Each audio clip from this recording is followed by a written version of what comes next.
Jelang Piala Asia U23 yang akan berlangsung di Qatar, timnas Indonesia akhirnya menjalani laga uji coba pertamanya dengan melawan sang juara edisi sebelumnya Arab Saudi U23. Indonesia yang boleh dikatakan belum lengkap harus menyerah dengan skor 1-3. Sementara itu meski kalah, pelatih timnas Indonesia Sinteyong tak mau ambil pusing. Bagi pelatih asal Korea Selatan itu, laga uji coba tersebut lebih diutamakan sebagai sarana untuk memeriksa kondisi fisik dan mental pemainnya. Dan di sisi lain, meski berhasil mengalahkan Indonesia, pelatih Arab Saudi Saad Ali Al-Shehri menilai jika Indonesia telah menunjukkan permainan yang cukup baik meski kita tahu mereka belum bermain dengan kekuatan penuh. Dan itulah mengapa ia berani menyebut jika Piala Asia U23 nanti dengan bergabungnya para pemain dari luar negeri akan membuat Indonesia menjadi salah satu ancaman nyata di Piala Asia nanti.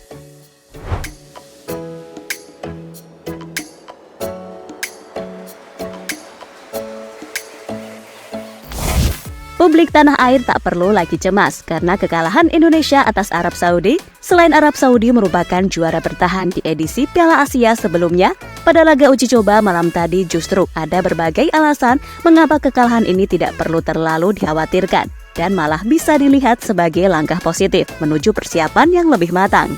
Salah satu alasan utama mengapa publik tidak perlu terlalu risau adalah karena kekalahan ini terjadi dalam konteks eksperimen strategi oleh Coach Sinteyong. Seperti kita ketahui, Sinteyong memiliki reputasi sebagai pelatih yang suka bereksperimen dengan pemain dan formasi untuk menemukan komposisi tim terbaik. Menghadapi Arab Saudi U23, tim yang tidak hanya kuat secara fisik tapi juga taktik, memberikan kesempatan emas bagi Coach Shin untuk menguji coba berbagai strategi dan pemain dalam kondisi pertandingan yang sebenarnya. Dalam pertandingan tersebut, Coach Shin tampaknya memanfaatkan kesempatan ini dengan sebaik-baiknya. Ia memainkan semua pemain yang tersedia, membagi mereka ke dalam dua paket yang berbeda di babak pertama dan kedua.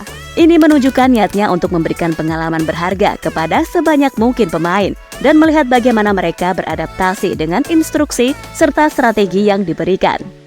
Starting 11 yang dipilih oleh Shin memang menarik perhatian dengan memainkan nama-nama yang punya jam terbang di level senior seperti Witan Sulaiman, Ramadan Sananta, Ivar Jenner, Rafael Struijk, Adi Satrio, dan Rizky Ridho.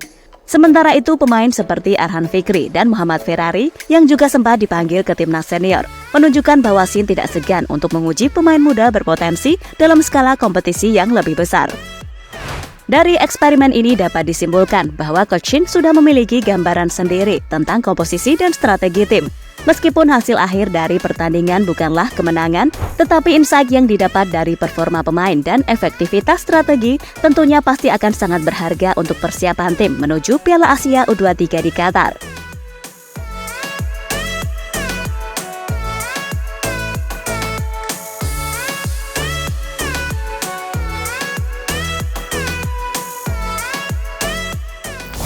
Sementara itu dalam pertandingan yang berakhir dengan skor 3-1 untuk kemenangan Arab Saudi, ada beberapa aspek positif yang patut dicatat dari pertandingan ini, terutama performa timnas Indonesia pada babak pertama. Dengan line up yang telah disiapkan, skuad Garuda mampu tampil impresif dan menahan imbang Arab Saudi 1-1 hingga turun minum berkat gol yang dicetak oleh Komang Teguh.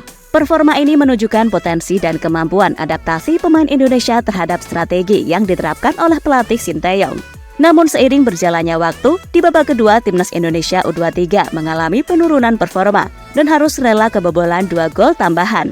Kondisi fisik pemain, transisi permainan, dan kemungkinan strategi yang diterapkan Arab Saudi U23 di babak kedua mungkin menjadi beberapa faktor yang mempengaruhi hasil akhir pertandingan ini.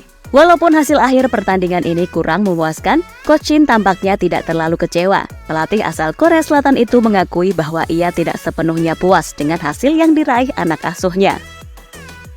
Pastinya tidak puas ya, tapi dengan pergantian pemain, hampir semua dimainkan di babak pertama dan kedua untuk dicek kondisi para pemain. Dan secara isi pertandingan tidak terlalu jelek. Kan memang hanya cek kondisi para pemain saja, apalagi ada pergantian semua pemain. Memang ada masalah di lini belakang, karena ada beberapa pemain yang tidak bisa bergabung juga. Jadi itu yang sedang dipikirkan, bagaimana antisipasi lini belakang, ucap Coach Shin usai laga dilansir dari FIFA-Go. Pengakuan dari Coach Shin tersebut mengindikasikan bahwa ia memiliki visi jangka panjang untuk timnas Indonesia U23. Kekalahan dalam laga uji coba seringkali dilihat sebagai kesempatan untuk memperbaiki kelemahan dan memperkuat strategi tim.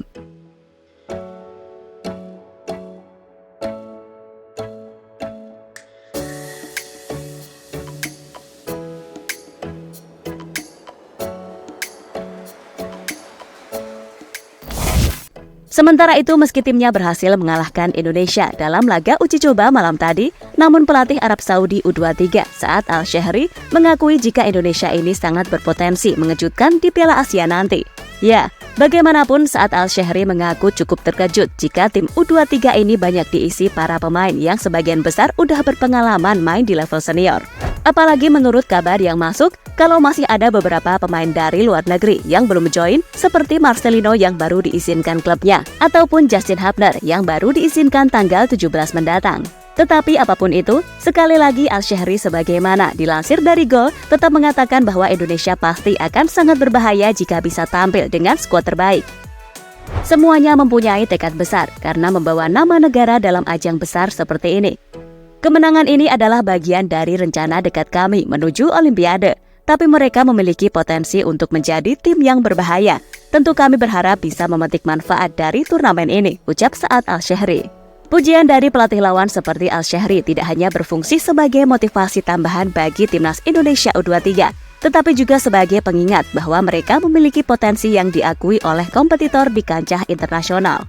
Hal ini seharusnya menjadi dorongan bagi para pemain dan staf pelatih untuk terus bekerja keras, mempersiapkan diri sebaik mungkin, dan membuktikan bahwa timnas Indonesia U23 bukan hanya peserta, melainkan kompetitor yang siap menyuguhkan kejutan di Piala Asia nanti. Apalagi di Piala Asia tahun ini Indonesia memiliki target yang cukup tinggi, yakni lolos ke babak semifinal, sekaligus memastikan satu tiket ke Olimpiade Prancis 2024.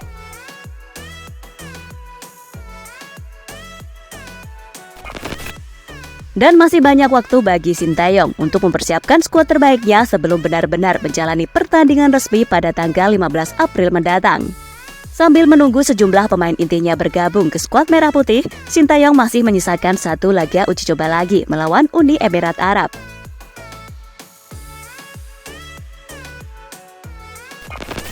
Dan jadi itulah mengapa Arab Saudi masih risau meski kalahkan Indonesia di laga uji coba.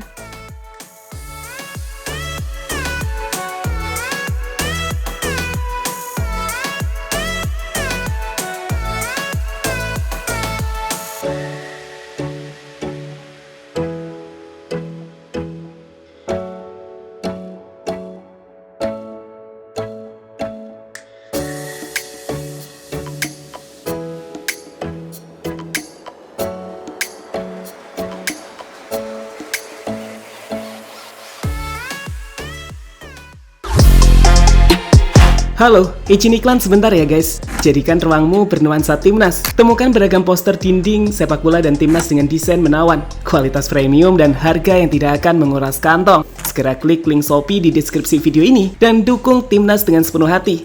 Mulai dari dinding rumahmu.